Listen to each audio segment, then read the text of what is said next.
Diqqat, barcha fuqarolar tayyor tursin. Ertaga O'zbekiston hududida qanday ob-havo bo'lishi e'lon qilindi.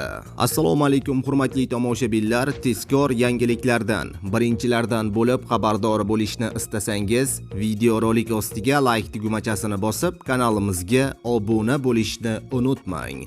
Like bosgan insonni Xudoyim doim qo'llasin. Diqqat, O'zgidromet agentligi ertaga 2-iyun kuni kuzatiladigan ob-havo ma'lumotini e'lon qildi. Unga ko'ra, Qoraqalpog'iston Respublikasi va Xorazm viloyatida havo bulutli bo'ladi. Yog'ingarchilik kutilmaydi. Ayrim joylarda chang to'zonlar kuzatilishi mumkin. Harorat kechasi 18-23 daraja, kunduzi 35-40 daraja iliq bo'ladi.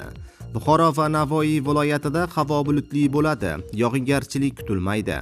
Ayrim joylarda chang to'zonlar kuzatilishi mumkin. Harorat kechasi 18-23 daraja, kunduzi 33-38 daraja iliq bo'ladi.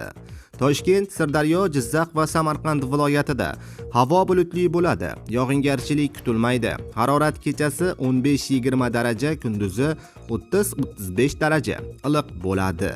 Qashqadaryo va Surxondaryo viloyatlarida havo bulutli bo'ladi. Ayrim joylarda o'zgarib turadi. Yog'ingarchilik kutilmaydi. Harorat kechasi 18-23 daraja, kunduzi 33-38 daraja iliq bo'ladi.